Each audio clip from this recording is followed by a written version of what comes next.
സ്റ്റാറ്റിസ്റ്റിക്സിൻ്റെ chapter 4 നിങ്ങൾക്ക് Christmas എക്സാമിനുള്ള ടോപ്പിക്കാണല്ലോ. അപ്പോൾ ഈ സ്റ്റാറ്റിയിലെ ഈ ഒരു ചാപ്റ്ററിൽ നിന്ന് ഏതൊക്കെ പോർഷൻസ് പഠിക്കണം? വളരെ ഷോർട്ടായിട്ടുള്ള ഒരു ചാപ്റ്ററാണ്. നിങ്ങൾക്ക് ഒരു എസ് എ ക്വസ്റ്റ്യൻസ് ചോദിക്കാനോ അല്ലെങ്കിൽ ഡയറക്റ്റ് ക്വസ്റ്റ്യൻസ് 4 മാർക്കിൻ്റെയോ 5 മാർക്കിൻ്റെയോ ചോദിക്കുന്ന ഒരു ചാപ്റ്ററാണ് പ്രസൻറ്റേഷൻ ഓഫ് ഡേറ്റ. ഫസ്റ്റ് ഈ ചാപ്റ്ററിൽ നിങ്ങൾ പഠിക്കേണ്ടത് എന്താണെന്ന് ചോദിച്ചു കഴിഞ്ഞാൽ, എന്താണ് presentation of data? What is presentation of data? എന്തിനാണ് പ്രസൻറ്റേഷൻ ചെയ്യുന്നത്, അല്ലേ? ഒരു മാസ്സായിട്ടുള്ള ഡേറ്റാസിനെ ഈസിലി അണ്ടർസ്റ്റാൻഡബിൾ ഫോമിലേക്ക് ആക്കണം, അല്ലേ? നമുക്ക് പെട്ടെന്ന് ക്വിക്കായിട്ട് ലേൺ ചെയ്യാനായിട്ട് അണ്ടർസ്റ്റാൻഡബിൾ ഫോമിലേക്ക് മാറ്റുന്നതിനെയാണ് പ്രസൻറ്റേഷൻ ഓഫ് ഡേറ്റ എന്ന് പറയുന്നത്. Presentation of data. Presentation of datas 3 forms ആണുള്ളത്. പ്രസൻറ്റേഷൻ ഓഫ് ഡേറ്റാസ് 3 ഫോംസ് ആണ് ഉള്ളത്. ഓക്കെ, ഈ ഫോംസ് ആണ് എപ്പോഴും എക്സാമിന് ചോദിച്ചു കാണുന്ന ക്വസ്റ്റ്യന് എപ്പോഴും ചോദിക്കും. ഈ ഫോംസിനെ പറ്റി നിങ്ങൾക്ക് ഡയറക്റ്റ് ചോദിക്കാം, അതായത് ഓരോ ഫോംസിനെ എടുത്ത് ചോദിക്കാം. 3 ഫോംസ് ആണുള്ളത്. ഏതൊക്കെയാണ്? Textual presentation, tabular presentation, then diagrammatic or geometric presentation. Tabular presentation എന്താണ്?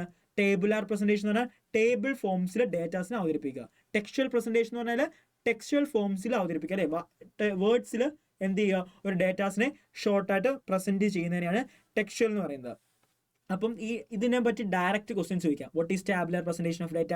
What is textual presentation of data?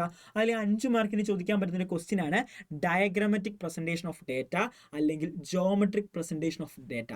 Diagrammatic presentation of data അല്ലെങ്കിൽ ജോമെട്രിക് പ്രസൻറ്റേഷൻ ഓഫ് ഡേറ്റയെ പറ്റി ഡയറക്റ്റ് ക്വസ്റ്റ്യൻ ചോദിക്കാറുണ്ട്.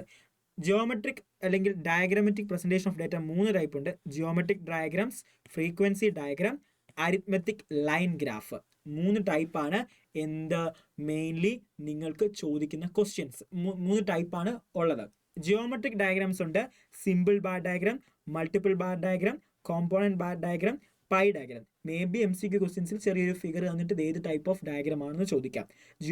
Geometric diagram, simple bar diagram, multiple bar diagram, component bar diagram, pi diagram.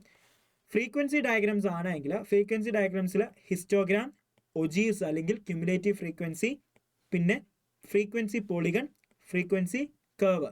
ഇത് S A question ആണെങ്കിൽ ഇതിൻ്റെയൊക്കെ ചെറിയൊരു figures വരയ്ക്കുന്നത് നിങ്ങൾക്ക് നല്ലതായിട്ട് മാർക്ക് കിട്ടാനായിട്ട് സഹായിക്കും. ഇപ്പോഴല്ല, ഫൈനൽ എക്സാമിന് വരയ്ക്കുന്നതും ഏറ്റവും ബെറ്റർ ആണ്. Then arithmetic line graph.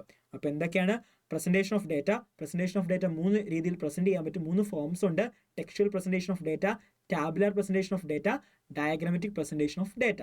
Okay, diagrammatic എന്ന് പറയുന്നത് ജിയോമെട്രിക്ക് വരും, ഫ്രീക്വൻസി പോളിഗൺ വരും, അരിത്മെറ്റിക് ലൈൻ ഗ്രാഫും വരും. ജിയോമെട്രിക് ഡയഗ്രാംസ് ഏതൊക്കെയാണ്? Simple bar diagram, multiple bar diagram, component bar diagram, pi diagram. Frequency polygons വരുമ്പോഴോ histogram, ഒജീവ്സ്, then frequency polygon, frequency curves, arithmetic line graph. ഇതാണ് ഈ ചാപ്റ്ററിലെ ഏറ്റവും ഇമ്പോർട്ടൻറ്റും നിങ്ങൾക്ക് ഡയറക്റ്റ് ചോദിക്കുന്ന ക്വസ്റ്റ്യനും. ഓക്കെ, എസ് എ ക്വസ്റ്റ്യൻ ആണ് ഇത്. ഇൻഡിവിജ്വലിയും ചോദിക്കാം, എസ് എ ആയിട്ടും ചോദിക്കാം. അപ്പം നമുക്ക് ഞാൻ പറഞ്ഞല്ലോ, സ്റ്റാറ്റിയിൽ നിന്ന് കഴിഞ്ഞ നമ്മൾ ചാപ്റ്റേഴ്സ് ഡിസ്കസ് ചെയ്യുമ്പോൾ പറഞ്ഞല്ലോ, സ്റ്റാറ്റിൽ നിന്നും ഒരു എസ് എ ക്വസ്റ്റ്യൻ ചോദിക്കാം. മേ ബി ഇതാകാം, അതല്ലെങ്കിൽ ഇത് കഴിഞ്ഞ് വരുന്ന നമ്മൾ ഓൾറെഡി ഡിസ്കസ് ചെയ്ത മീൻ മീഡിയൻ മോഡായിരിക്കാം. ഒരു ഡേറ്റ വന്നിട്ട് അതിൻ്റെ മീഡിയനും മോഡും കാൽക്കുലേറ്റ് ചെയ്യാനുള്ളതായിരിക്കാം. Okay, thank you. All the best for your exams.